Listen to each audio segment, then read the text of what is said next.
Je crois qu'il y a beaucoup de rêves autour des maisons d'hôtes parce que moi, je me rends compte que ah, dans mon métier même, des gens qui travaillent dans la musique, dans des maisons de disques, dans la presse, à la télé, me disent Ah, c'est génial, je rêverais de faire ça. Et je crois qu'il y a beaucoup de rêves autour de l'idée d'accueillir, de vivre dans une belle maison, de faire en sorte que tout soit plaisant. Et c'est vrai que ça fait rêver, que c'est très agréable, mais c'est aussi du travail, quoi.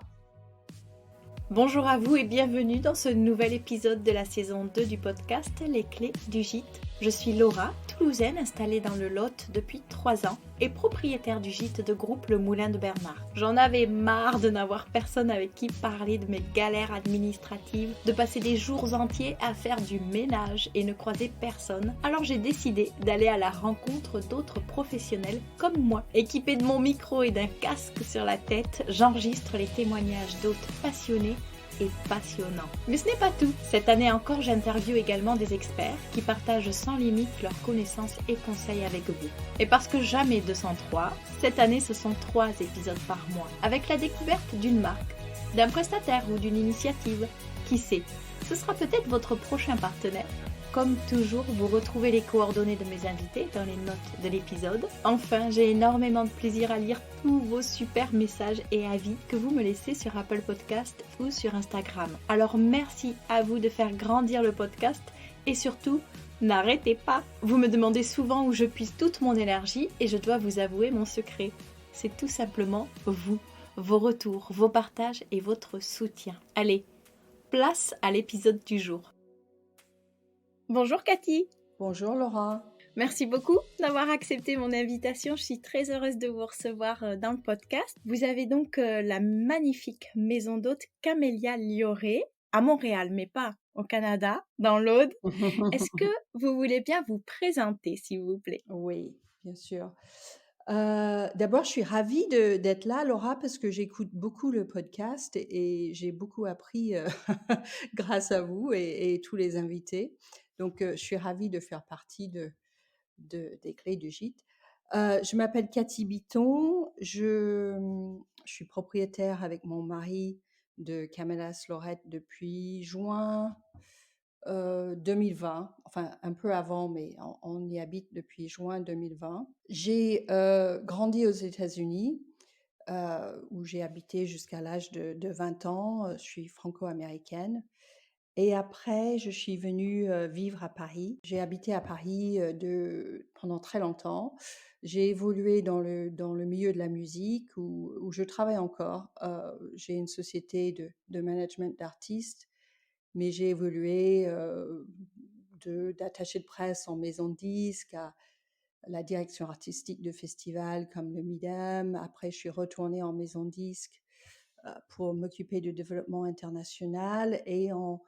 Quand ma fille a eu 4 ans, j'ai eu envie de ralentir et de passer plus de temps avec elle. Donc, j'ai quitté Universal et après quelques années où je me suis offert le luxe d'aller au parc avec elle l'après-midi, à la boulangerie chercher un goûter. Après 2 ans de ça, j'ai monté ma société de management et ça, c'était en 2001 et je continue à faire du management d'artistes, tout en ayant, Camélas Lorette et en 2015, Jean-Marie, mon compagnon, a accepté un poste à Londres et j'avais toujours rêvé d'habiter à Londres. C'était quelque chose que je devais faire dans le cadre de mon travail d'Universal et ça ne s'est pas fait pour diverses raisons. Et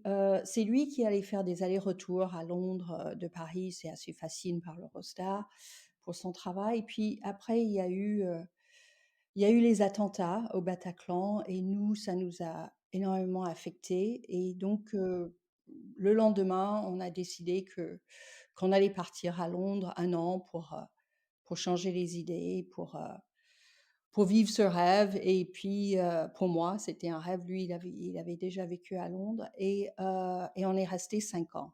Comme j'avais mon activité à Paris, donc c'était moi qui prenais beaucoup l'Eurostar. Je voulais faire quelque chose à Londres, donc j'ai commencé à produire des spectacles à Londres pour la communauté française. À l'époque, il y avait plus de 350 000 Français, recensés à Londres, donc ça faisait assez pour imaginer qu'ils viendraient voir des spectacles d'humour, de musique, de théâtre, et j'ai fait ça pendant 5 ans. Je comptais continuer mais il y a eu le covid et puis, bah, tout a changé pour beaucoup de gens et y compris moi. Il y a eu le Brexit aussi, donc c'est quelque chose qui reste encore, possible pour moi, mais on verra une fois que tout est tout est plus calme au niveau du covid. Quoi d'autre? Et puis voilà, pendant qu'on était à Londres, bah, on a vu Camellas Lorette et voilà, ça a un peu été une autre étape de notre vie qui a commencé. Génial. Et justement, alors comment ça s'est déroulé? Vous l'avez remarqué, parce que c'était déjà une chambre d'hôte, il me semble, et tenue d'ailleurs par, je crois que la dame était américaine aussi? Oui, oui, oui, oui.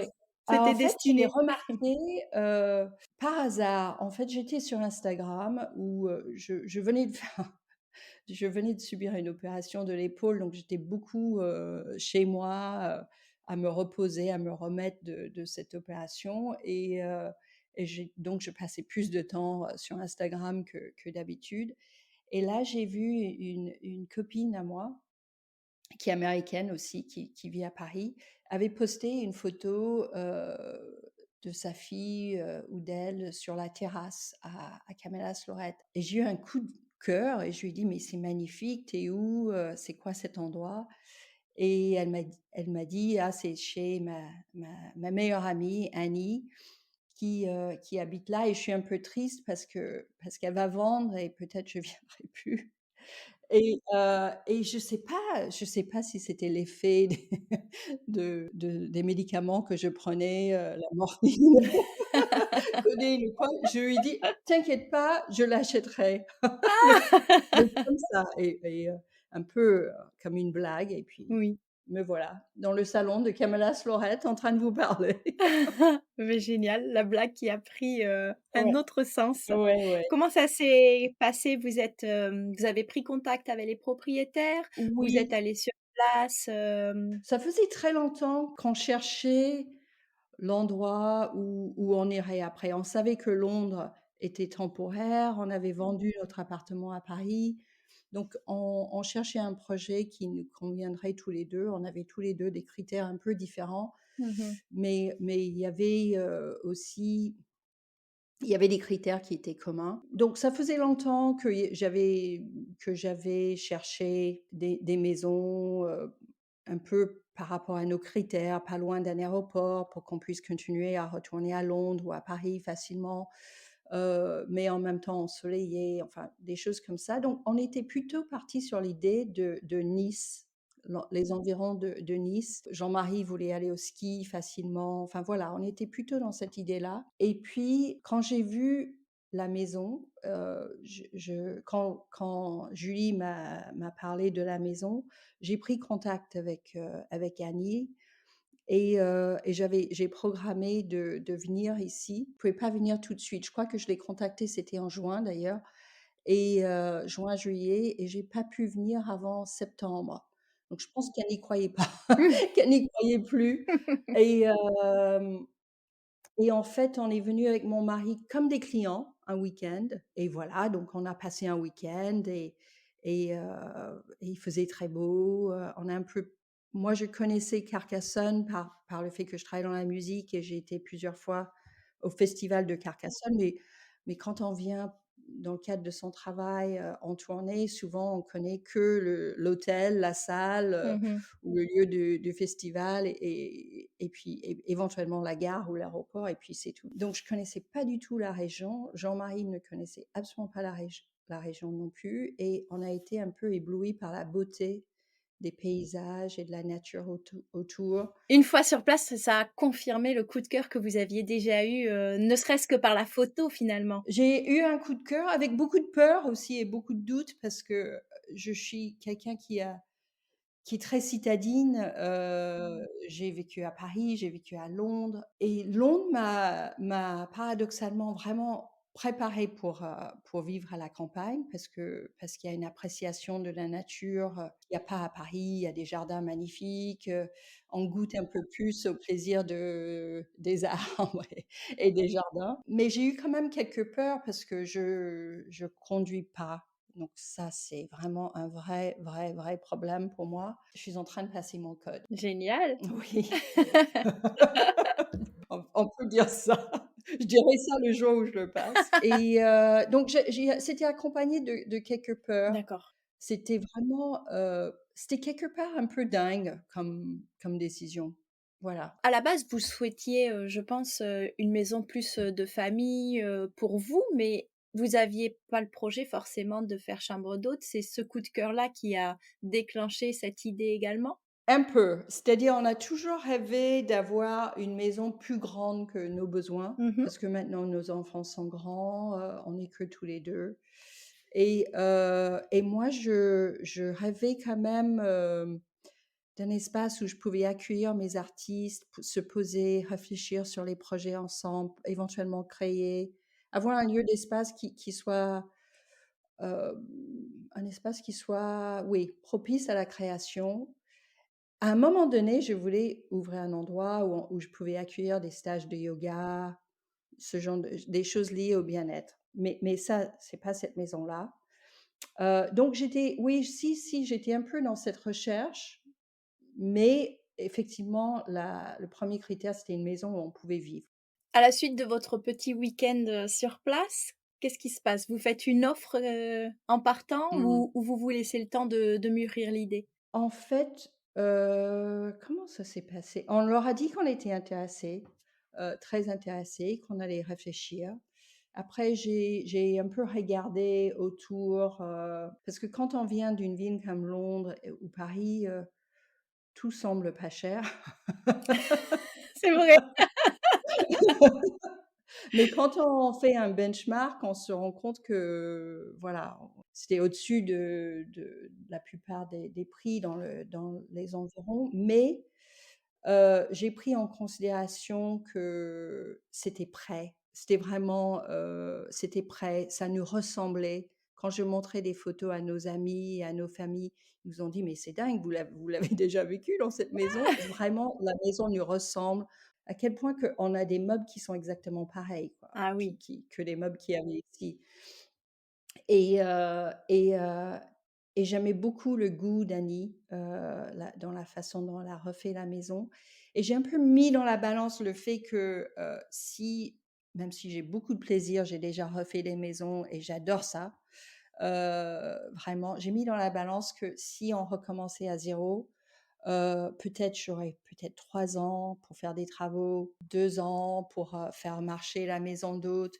Donc j'ai pris ça en considération par rapport au prix et on est rentré à Londres et on a un peu regardé, on s'est renseigné sur comment ça pouvait se passer. Mais vraiment, j'étais obsédée par la maison, quoi. J'arrivais pas à passer à autre chose. Excellent. Effectivement, malgré les freins, les peurs que vous pouviez avoir, finalement, il y avait un côté aussi rassurant de reprendre ce fonds de commerce, de reprendre cette activité qui était déjà existante, de pas s'imposer des travaux, même dans un moyen terme.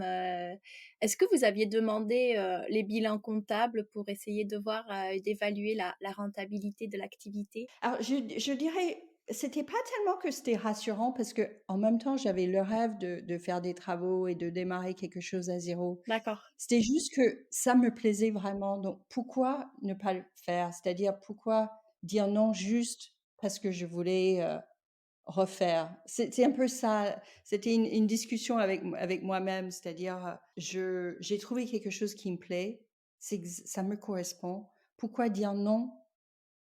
Juste parce que j'ai envie de faire éventuellement peut-être quelque chose de très similaire. Vous d'accord. voyez ce que je veux dire? Tout à fait. Donc c'était pas tellement rassurant. Au contraire, alors ça a des avantages et des désavantages. Alors pour répondre à la question: «Est-ce que j'ai demandé des bilans comptables?» Non. Oui et non. C'est-à-dire eux, ils étaient en ils avaient un numéro de SIRET, donc j'imagine qu'elle était en entreprise individuelle. Elle m'a dit son chiffre d'affaires et je l'ai cru. Voilà. Et je savais que ça marchait plutôt bien. J'ai assez d'expérience. Je gérais une société pour faire un peu une projection de comment je voyais les choses et le chiffre d'affaires possible par rapport au fait que les prix des chambres étaient déjà fixés. La maison existait déjà sur différentes plateformes de réservation. Donc, j'ai pu me projeter un peu dans le chiffre d'affaires potentiel, avec aussi les envies que j'avais d'ouverture, etc. J'avais pas envie d'être ouvert à l'année, parce que je trouve que la maison est très agréable quand on peut vivre aussi à l'extérieur qu'à l'intérieur. Et donc, je savais que c'était d'avril à octobre et que ça allait certainement modifier les choses par rapport à ce qui était fait avant. J'ouvre en dehors de cette période pour des shootings ou tournages, mais sinon, ou des demandes particulières, mais sinon, j'ai trouvé que c'était un bon rythme pour nous, quoi. Dans l'absolu, est-ce que vous aviez besoin que ce soit une activité, annexe financièrement ou vous n'aviez pas cette, contrainte-là? En fait, pour moi, c'est quelque chose qui est. Je continue mon métier et je l'aime encore, mon métier, même si ça a beaucoup changé avec le Covid. Je savais que Jean-Marie aussi allait continuer à travailler encore quelques années. Lui, il est salarié, il est en télétravail ici, il a un bureau et il travaille d'ici. Moi, c'est beaucoup plus flexible mon travail. J'arrive à me libérer. Donc, je savais que ça allait être en plus du reste.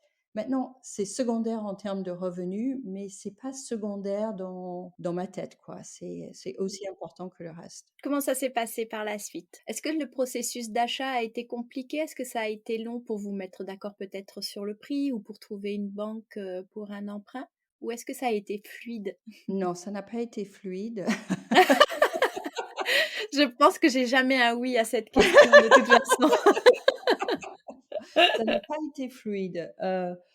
D'abord parce qu'on vivait à Londres. Je savais que ma banque nous prêterait cette somme parce qu'on l'a acheté comme une résidence principale. J'ai présenté aussi mes projections de revenus par rapport à la maison d'hôte. Donc le crédit, l'obtention du crédit, je savais avant même de le demander que je l'obtiendrais. Donc ça, c'était pas une inquiétude. Oui, un autre facteur qui a joué pour nous, pour aller vite, c'est que on n'est pas tout jeune. Moi, j'ai eu 60 ans cette année, Jean-Marie a plus de 60 ans, et on s'est dit, si on veut prendre un prêt, c'est maintenant, quoi.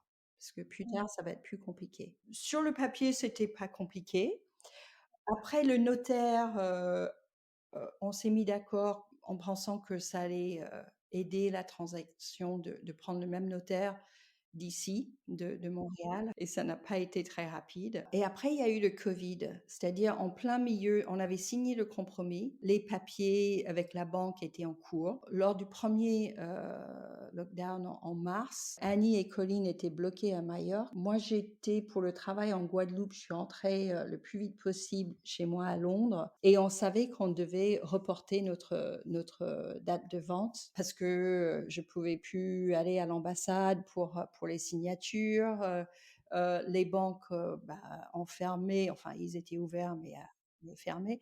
Donc toute la transaction s'est tombée là, c'est-à-dire tout a été reporté, retardé et ça a pris plus de temps. Et dans ce laps de temps, tout a changé pour moi parce que je produisais des spectacles que je savais n'auraient plus lieu. Je savais que ma société à Londres allait être en difficulté. Et du coup, j'ai voulu revoir le prix de l'achat. Et donc, j'ai rediscuté. Et j'étais prête à ce moment-là à lâcher l'achat si on n'arrivait pas à tomber d'accord. À abandonner l'idée de reprendre, Oui, la maison. D'accord. ouais, parce que c'était compliqué et parce que il fallait que ça soit raisonnable. Autant un coup de cœur quand tout allait bien, je pouvais me le permettre un peu plus, mais là, je savais qu'il fallait un peu faire gaffe et que le monde jusqu'ici était en train de basculer dans un monde que je connaissais pas, que personne connaissait d'ailleurs. Donc là, on a rediscuté, on est retombé d'accord, on a vraiment fait tout pour booster les notaires, les banques, les assurances pour qu'ils fassent leur boulot. Mais ça a retardé ça semblait être une éternité, mais en fait, c'était quelques mois. Donc vous avez laissé votre maison de Londres. Est-ce que voilà, ça a impliqué vraiment de vous séparer également de votre vie, que vous aviez construite à Londres et de vous installer à temps plein dans la nouvelle maison? Oui, parce que en fait, comme je vous disais, on était parti pour 1 an à Londres, mais on est resté 5 ans. Donc on était locataires à Londres. Oui. Moi, j'aurais bien f je alors moi, je garderais tout. Si je pouvais, je garderais Paris, je Et garderais oui. Londres, je garderais, Camellas Lorette, mais hélas, c'était pas possible. Mais en fait, j'ai toujours ma société là-bas. Jean-Marie travaille toujours avec une société, enfin, pour une société à Londres. Et donc, on on n'arrive pas complètement à couper encore. On garde un lien, mais maintenant, on va chez les amis ou à l'hôtel. D'accord. Dans la négociation, est-ce que vous avez parlé du fait de continuer l'activité, de garder le nom existant, de reprendre peut-être un site internet qui était déjà en place? Oui, oui, oui, tout à fait. On s'est rendu compte que Camellas Lorette, existait, bel et bien et on n'a pas voulu, au contraire, on voulait profiter de ça. Bien sûr. Donc on a vraiment, on a repris le site, on a gardé le nom, parce que c'était référencé sur Google. On a repris, les plateformes de réservation. La seule chose où j'ai dû recommencer à zéro, c'est sur les réseaux sociaux, heu, parce que Annie a souhaité garder son compte et donc j'ai dû recommencer, à moins que zéro parce que au moment où elle l'a repris, quand on reprend, un compte Instagram il y a 15 jours où on n'a rien, D'accord. si on redemande le même nom, je veux dire. Donc j'ai dû recommencer et ça c'était un très frustrant, mais voilà. C'est un plaisir pour vous d'animer ce compte Instagram? Oui, oui, j'adore. Je savais que c'était capital pour la maison parce que le compte qu'il y avait avant marchait fort bien, encore mieux et moi-même, j'ai découvert la maison sur Instagram. Donc je me suis dit: «Elle doit être très instagrammable, cette maison» et je fais tellement de belles rencontres et j'ai beaucoup de clients qui viennent, grâce à Instagram. Oui, donc c'est très important. Les photos, vous aviez pu aussi bénéficier de photos qu'elle avait déjà pu faire pour la maison et les réutiliser ou Sur Instagram, non, j'ai pas fait ça. Un compte que je suivais et qui suivait cette maison, c'est My Dolce Vita, je sais pas si vous connaissez? oui, tout à fait. Oui, oui, j'ai vu. Et Laetitia m'avait contactée parce qu'en fait, elle avait donné elle était venue ici, quand elle avait commencé sa page, My Dolce Vita et elle avait donné comme exemple, le compte, Instagram de Camélas Lorette un jour et elle s'est rendue compte que ce jour-là, que le compte n'existait plus et donc elle m'a contactée et on a fait des photos ensemble ici et je dois dire que ça a été un vrai, bénéfice pour mon compte, Instagram parce que j'adore son œil, j'adore son travail et je pense que c'est quelque chose que je referai et la maison attire, pas mal de photographes donc souvent ils me proposent d'utiliser leurs photos. Donc en post, tout est préparé à l'avance juste pour pas y penser, quoi. J'utilise une application qui s'appelle Planoly et comme ça je peux visualiser les posts pour le mois, quoi et je les programme et pour les stories, c'est beaucoup plus spontané, je fais en fonction de c'est vraiment, très spontané, quoi. Comment, vous décririez la décoration de la maison? Alors, je décrirais la décoration de heu, la maison, alors beaucoup disent que c'est wabi-sabi. Vous savez ce que c'est wabi-sabi? Oui, C'est japonais, l'art de l'imperfection. Et je trouve que ça décrit bien la maison. Mais la maison, par l'architecture de la maison, elle est très classique, en fait. C'est une maison de maître de 1750. Donc il y a c'est un peu d'ailleurs comme une maison de ville par certains côtés, parce qu'il y a des cheminées en marbre dans beaucoup des pièces, des moulures, parquet, moulures, cheminée, comme on dit, comme disent les agents immobiliers à Paris. Et puis après, il y a le charme du sud par les couleurs, la terrasse en briques, les couleurs pastel, roses. Mmh. Euh, je dirais que c'est, oui, Paris rencontre wabi-sabi. Magnifique. Un mélange de wabi-sabi moderne et Chine, des objets chinés. La maison se compose de 4 chambres d'hôtes et d'un appartement, dans la petite cour. Est-ce que vous vivez sur place, et vous partagez, vraiment, je pense à la cuisine, avec, vos hôtes, ou est-ce que vous avez un petit espace privatif? Alors nous, en termes de chambres, on a 3 chambres privées pour nous, qui sont totalement privées, mais enfin qui sont dans la maison, Pas accessible aux mais en pas, aux oui, invités? oui. En termes de tout le reste, la cuisine, on l'utilise pour nous et on prépare le petit déjeuner pour nos hôtes là. Et ils n'utilisent pas la cuisine sauf si on loue toute la maison. Mais ça, on a pour projet de faire une autre cuisine. Justement parce que ça serait bien qu'on ait une cuisine pour nous et une autre pour les autres. Une fois que vous avez eu les clés, que vous vous êtes installés, quelles sont les premières choses que vous avez fait? Alors, une fois que j'ai eu les clés, je suis allée chez Darty acheter une machine à laver, une machine à sécher le linge parce que je croyais que je croyais que je les avais achetées, mais non. Ah! Ils étaient partis Et donc, avec? ouais, ouais. Et, et j'étais, en fait, avec le Covid, j'ai repris les réservations qu'ils avaient, D'accord. qui étaient reportées, donc j'ai géré les reports. Je me suis familiarisée, mais une fois que j'étais là seulement, avec tout, Mmh. avec l'application de SiteMinder qu'on utilise comme channel manager et pour les réservations, avec Google, avec tout. C'était vraiment immersion totale. Et les clients qui arrivaient 5 jours après. Ah oui, c'était r très rapide. C'était très, très rapide.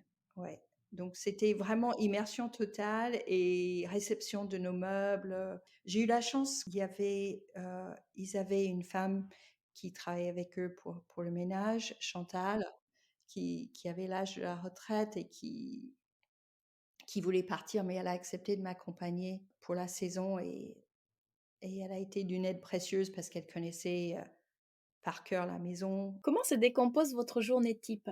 Alors, ma journée type, j'en ai pas vraiment. Je dirais que la plupart du temps, quand on est ouvert en maison d'hôte, je me lève vers 7 heures, 7h30. Jean-Marie va à la boulangerie, c'est pas loin. Et il prend c'est vraiment à 2 pas dans le village. Et il prend le pain. Pendant ce temps-là, je prépare. J'ai une activité que je trouve très méditative, c'est de couper les fruits frais pour faire la salade. Donc en général, je commence par ça. Et le petit déjeuner est servi ici entre 9 heures et 10 heures. Si les gens souhaitent avant, évidemment, on peut faire en fonction, mais quand je leur dis entre 9 heures et 10 heures, en général, ça leur convient. Je suis pas vraiment du matin, mais j'ai découvert que j'ai une grande capacité de parler le matin. Chose que Jean-Marie n'a pas du tout, donc il va à la boulangerie. Et puis après, je réponds aux demandes de réservation, je veille sur la préparation des chambres et puis j'essaye alors je peux être très vite, je peux rester très longtemps ici. Donc j'essaye de trouver un moyen de sortir au moins une fois par jour pour autre chose que faire les courses. Parce que la première année, c'était tellement nouveau que je crois que je voulais aussi découvrir les magasins qui nous conviennent bien pour les achats.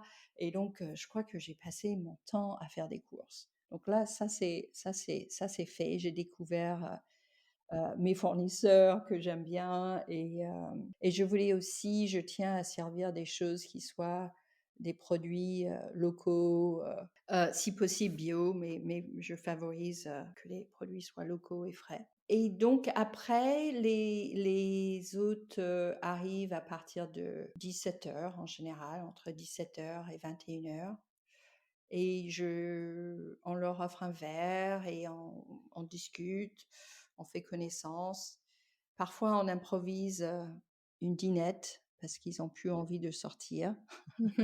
Parfois, on fait table d'hôte selon la demande, mais je pense que si on peut, on aimerait faire quelque chose de plus régulier de ce côté-là parce qu'on se rend compte que les gens ont vraiment envie de rester ici le soir, de ne pas reprendre la voiture. On va œuvrer pour être plus régulier dans nos propositions de table d'hôte. Il y a un peu de ménage, bien sûr. Est-ce que Chantal continue ou est-ce que vous êtes toute seule pour le Non, moment Chantal, si j'ai besoin d'elle, elle est là pour moi, pour mais elle dépanner? avait vraiment besoin de prendre du temps pour elle. Je la vois toujours. Mais l'année dernière, j'ai pris des réservations et les restaurants étaient fermés. Et donc, on a fait table d'hôte tout le temps. Enfin, on a fait à manger tout le temps. Et Chantal adore cuisiner. Donc parfois, elle a fait la cuisine pour nos hôtes et ils ont adoré. Et non, maintenant, j'ai quelqu'un qui vient 2 fois par semaine. Donc, je dois aussi faire du ménage. Le linge, du coup, est-ce que c'est vous qui le gérez ou vous avez délégué cette partie? Alors, la première année, la première saison, on l'a fait ici. J'en pouvais plus. Mais depuis l'année dernière, on donne à un ESAT Un ESAT, oui. ouais, qui est Abraham, les draps. Les draps, tout ce qui est lin. Et les serviettes, on les fait ici. Vous avez fait le choix de quel fournisseur pour le linge de maison et la literie? Alors pour tout ce qui est drap et lin pour les lits, c'est Bed and Philosophy. D'ailleurs, on a un très joli canapé aussi de chez eux. Ils sont basés à Toulouse. Les matelas aussi, ce sont des matelas qui sont faits en coton qui ont été achetés à Barcelone. J'ai remarqué que vous aviez beaucoup de presse étrangère. Est-ce que votre clientèle est plutôt étrangère que française ou c'est l'aspect décoration qui attire un peu plus les journalistes? Je pense que c'est les deux. On est à 3 heures de Barcelone, donc il y a pas mal de Catalans qui viennent ici, dans cette région. Et évidemment, la décoration, oui, c'est vrai que le site est très suivi, enfin le compte Instagram, pardon, est très suivi par des gens qui sont branchés déco, mais aussi, je pense, par l'historique de la maison.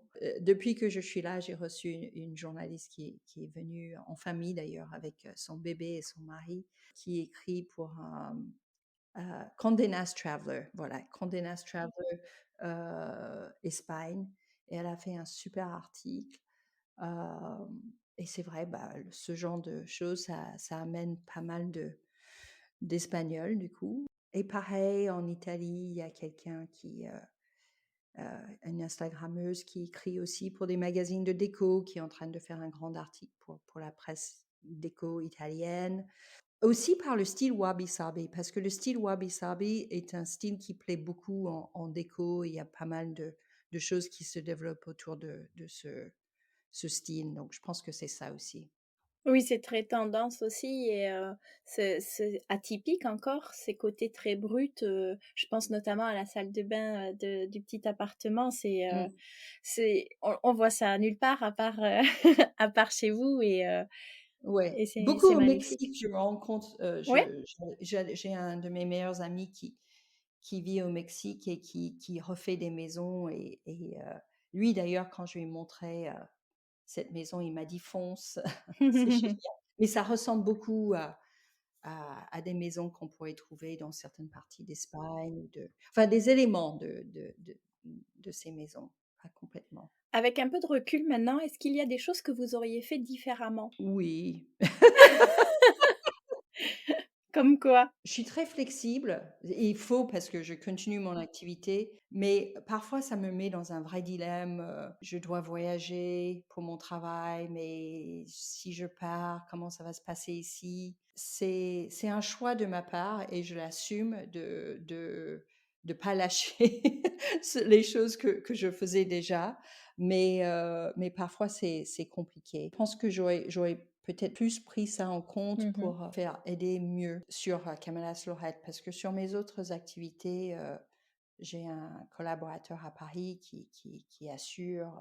L'autre chose j'étais un peu naïve par rapport au statut. Je savais pas vraiment ce qu'il fallait faire, même si j'avais pris conseil, mais j'avais pas très bien compris.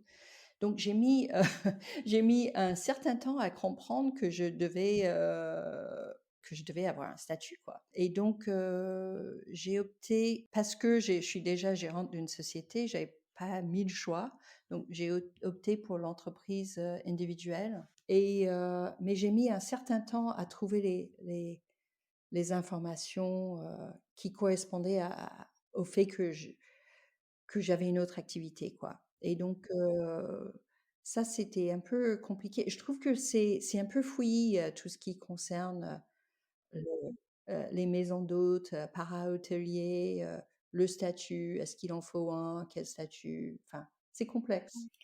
Quel est votre plus beau souvenir depuis l'ouverture? Ah, j'en ai tellement parce que j'ai fait des rencontres formidables. Je dirais que c'est pas mon plus beau, mais c'est le plus marquant. C'était quand on allait accueillir les premiers clients. Je ne sais pas pourquoi, mais je suis quelqu'un qui est assez à l'aise pour parler en public. Par mon travail, j'ai déjà animé des conférences devant des milliers de personnes. Enfin, je veux dire, c'est pas du tout. J'ai fait des dîners pour mes amis, mais là, j'étais dans un état de stress.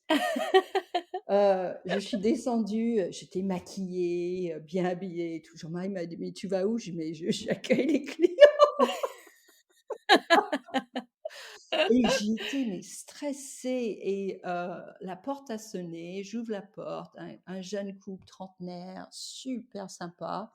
Ils n'arrêtaient pas d'appeler pour s'excuser d'être en retard parce qu'ils venaient en voiture de Biarritz. Et donc ils sont arrivés, on leur a offert un verre, j'étais encore stressée et on a discuté avec eux. Ils étaient tous les 2 pompiers à Paris, pompiers de Paris, donc ils étaient passionnants. Moi, jamais dans mon métier, j'aurais l'occasion de rencontrer des pompiers et de partager, 2 heures avec eux autour d'un verre de vin ou quelques verres de vin même, et c'était super. Et donc je leur ai dit: «Je suis très contente que vous soyez si sympas parce que je dois vous avouer, vous êtes nos premiers clients», et j'étais très, très stressée. Et ils étaient adorables, ils m'ont rassurée parce ils allaient dans beaucoup de maisons d'hôtes. Et donc ils m'ont dit: «Mais non, mais c'est magnifique et vous accueillez super bien». Donc le lendemain, j'ai fait le petit déjeuner. Ils m'ont dit: «Ah mais c'est le meilleur petit déjeuner qu'on a jamais eu dans une maison d'hôtes. Oh, Continuez comme ça». Et ça m'a fait tellement de bien. Et après, quand ils sont partis, je me suis dit: «Mais pourquoi je me suis mis dans un tel état?» Mais c'était tellement nouveau, quoi. J'étais tellement eh oui. habituée par d'être la cliente, d'être de l'autre côté, que voilà. Mais donc ça, c'était quelque chose de marquant, mais toutes les rencontres, on a de la chance, on fait que des belles rencontres et des gens qu'on revoit, avec plaisir à Paris ou ailleurs. Quels sont vos projets pour l'avenir?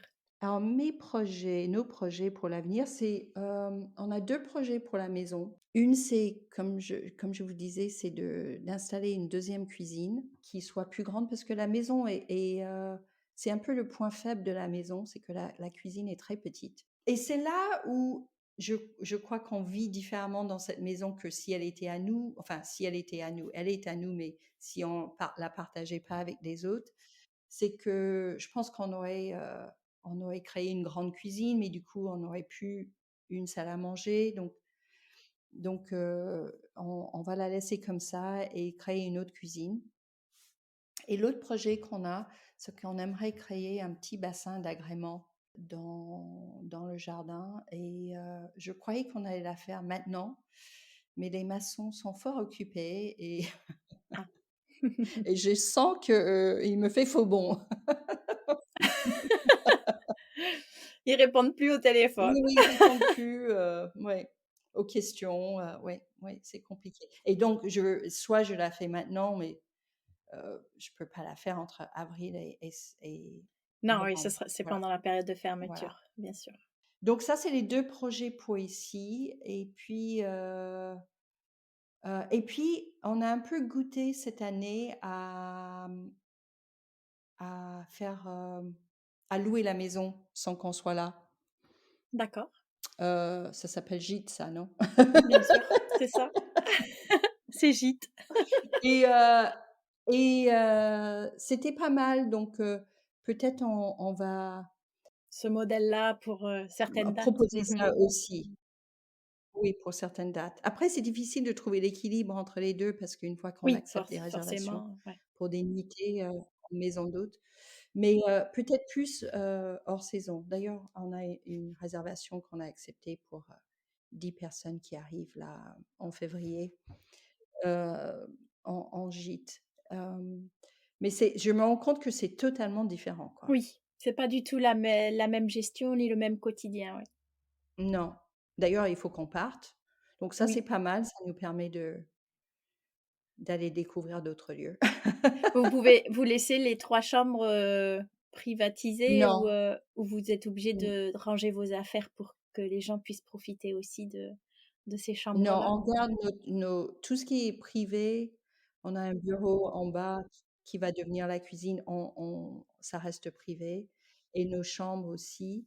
Mais là, il s'avère qu'il fait plus froid que d'habitude et j'ai un peu peur que la chambre 5 soit, Trop fraîche. heu, ouais, trop fraîche donc je vais préparer une autre chambre pour que ça soit la cinquième chambre, quoi. Mmh.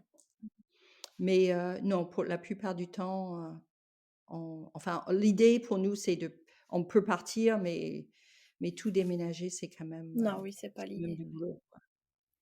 Et vous avez l'esprit tranquille quand vous laissez la maison entièrement? Est-ce que vous déconnectez et puis vous profitez de votre moment, en famille ou, avec Jean-Marie? Ou est-ce que vous gardez, vraiment, l'esprit, sur la maison en vous demandant comment ça se passe? Comment, vous allez retrouver la maison en rentrant? J'ai plus peur oui, oui, oui, pas vraiment tranquille, youpi, on est en vacances. Plus à me préoccuper, de est-ce que tout va marcher? Est-ce que quelque chose va tomber en panne? Ça, c'est ma plus grande Mmh. préoccupation.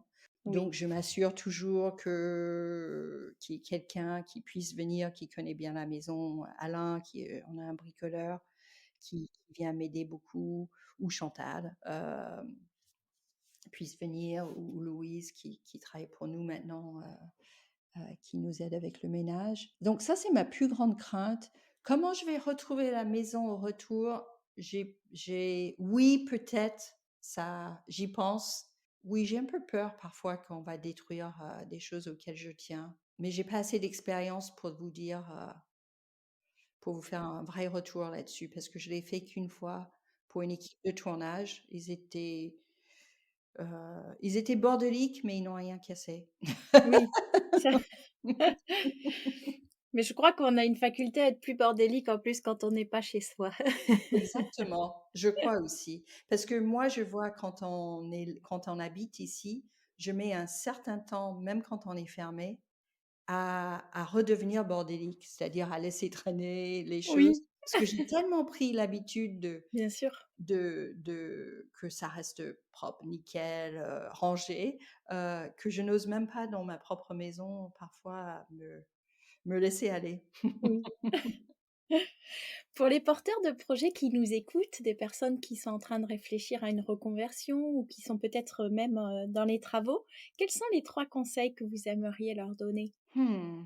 Alors je pense que premier conseil, c'est le lieu.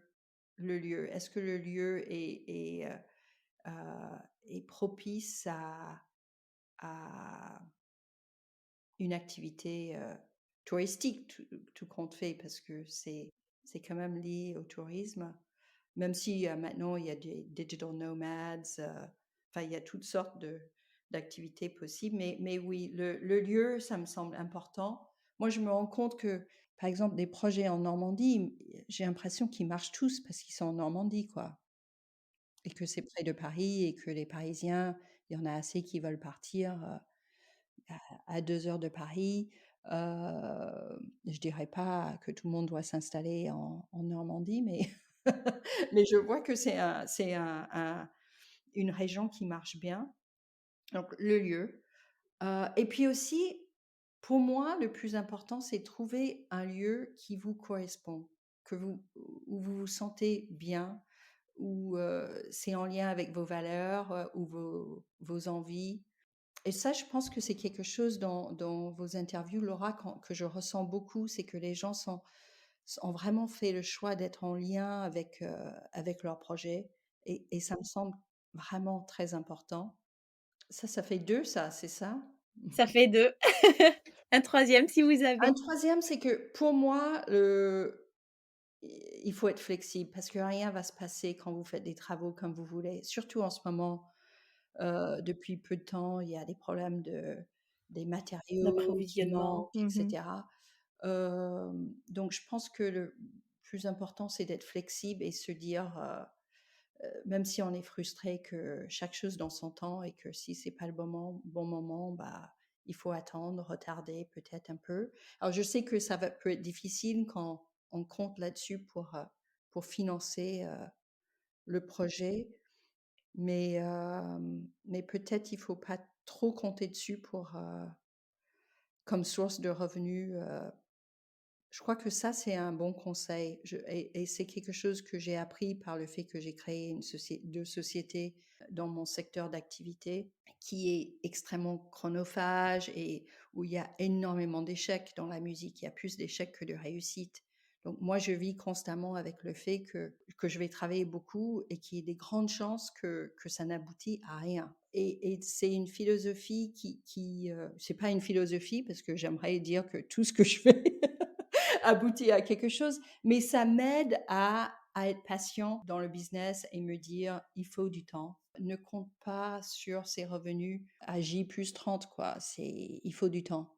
La patience et avoir des moyens d'avoir du temps C'est ça. aussi. Je crois que Oui, oui, ça oui. aussi, c'est très important parce que si on arrête son travail en se disant, je vais vivre de ça, c'est peut-être pas le cas. Je crois qu'il y a beaucoup de rêves autour des maisons d'hôtes parce que moi, je me rends compte que ah, dans mon métier même, des gens qui travaillent, dans la musique, dans des maisons de disques, dans la presse, à la télé, me disent, «Ah, c'est génial, je rêverais de faire ça», et je crois qu'il y a beaucoup de rêves autour de l'idée d'accueillir, de vivre dans une belle maison, de faire en sorte que tout soit plaisant, et c'est vrai que ça fait rêver, que c'est très agréable, mais c'est aussi du travail, quoi. Mais c'est justement, le constat que j'avais fait moi. Je trouve que c'est un métier qui est assez fantasmé et à travers le podcast, je voulais un petit peu, remettre un peu, les choses à leur place Revenir et sur terre, les voilà, rêveurs.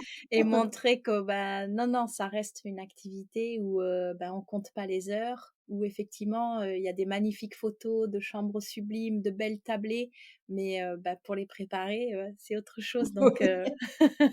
Oui, voilà. c'est beaucoup, beaucoup de travail. Je crois qu'il faut pas compter les heures parce que si vous comptez les heures, Ah moi non, là, c'est pas ouais.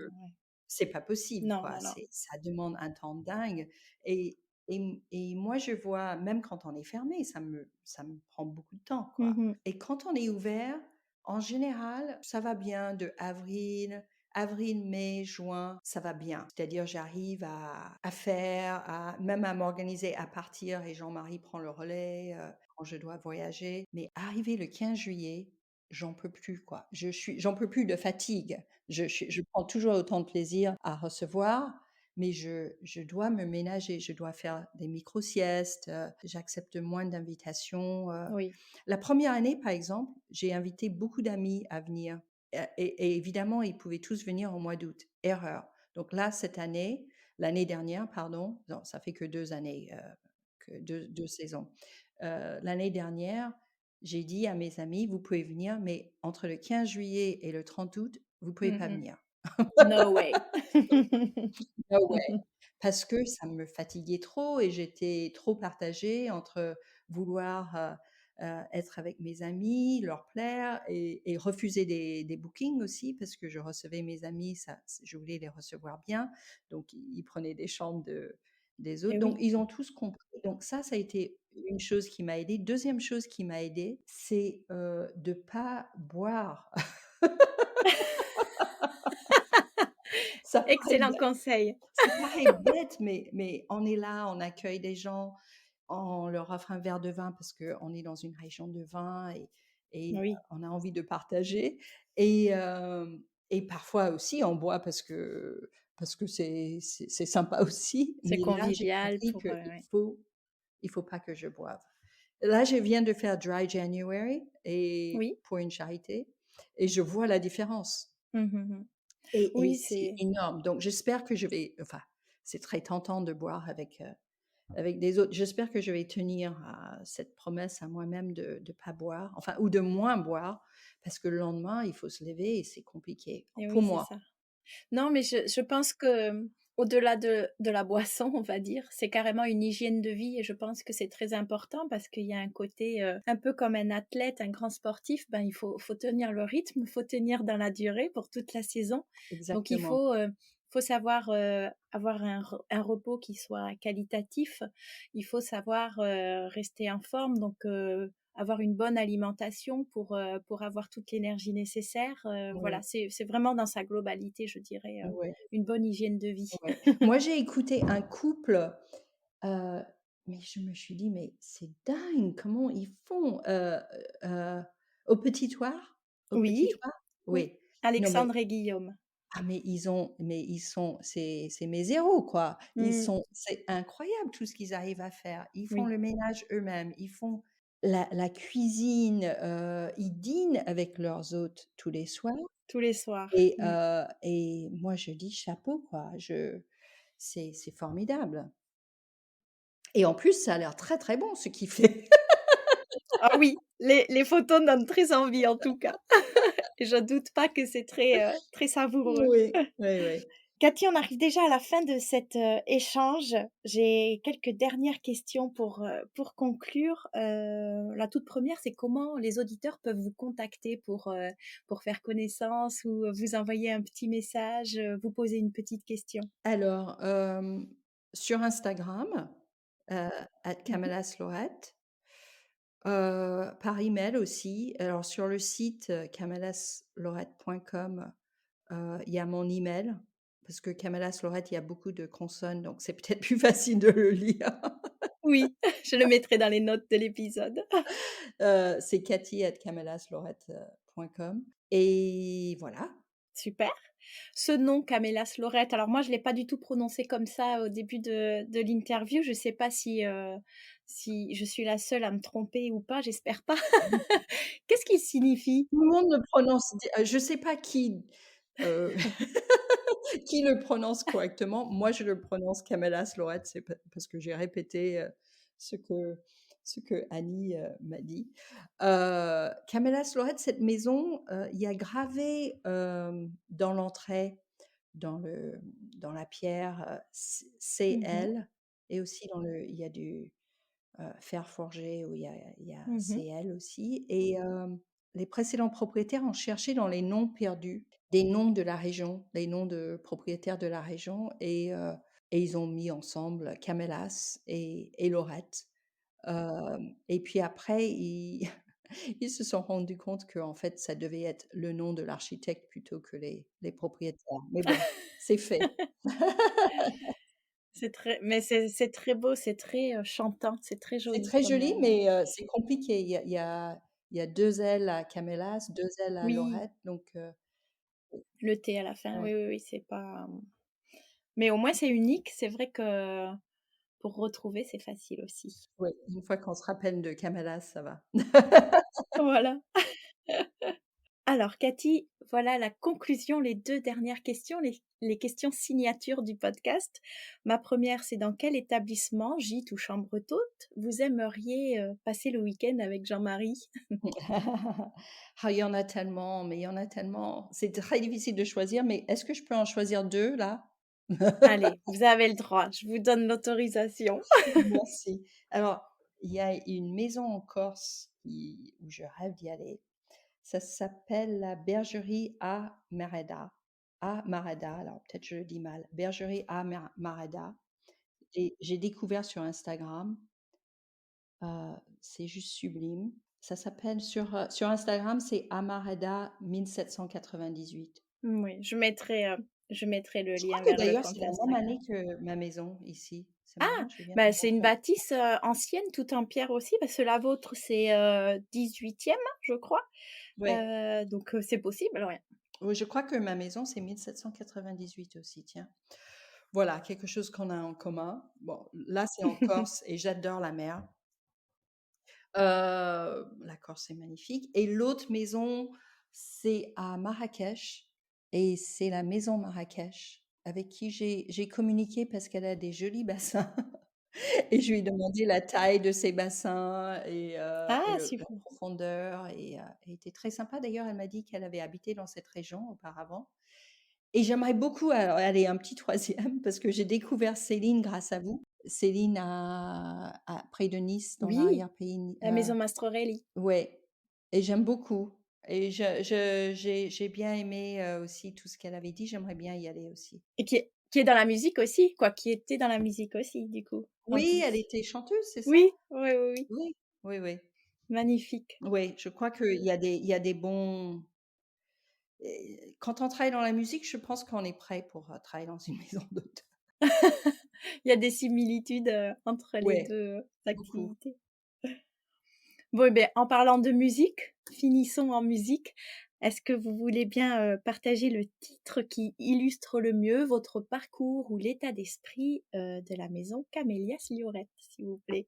Alors, une chanson, c'est très difficile pour moi parce que j'aime tellement de choses. Il y a une artiste qui, je dirais, si je devais partir sur une île déserte, vous savez, cette question, si vous devez partir sur une île déserte avec un seul album, qu'est-ce que ça serait? Et pour moi, ça serait Joni Mitchell, Free Man in Paris. Bah, écoutez Cathy, je pense qu'on a vraiment fait un super tour de votre parcours, de l'histoire de la maison. Je n'ai plus qu'à vous remercier pour votre temps, votre gentillesse, votre disponibilité. Tenez-nous au courant dès que vous avez le permis. Oui. Merci beaucoup, Laura. J'ai besoin d'encouragement. Et oui, ça va être la fête. Merci à vous et je vous Merci. souhaite une très bonne journée puis une très bonne continuation. Et puis j'espère à très vite. De toute façon, on suit de près sur Instagram. Oui, et continuez surtout parce que j'adore écouter les podcasts. Bon, parfait. Je m'y engage. Merci. Merci. Au revoir, Cathy. Au revoir. There was nobody calling me up for favors, and no one's future to decide. You know I go back there tomorrow, but for the work I've taken on, stoking the Star Maker machinery behind the popular song. Psst, faut pas partir comme ça. Avant de se retrouver pour un prochain épisode, je vous invite à laisser un avis et 5 étoiles sur Apple Podcast ou à m'identifier sur Instagram. Promis, maintenant j'arrête de parler.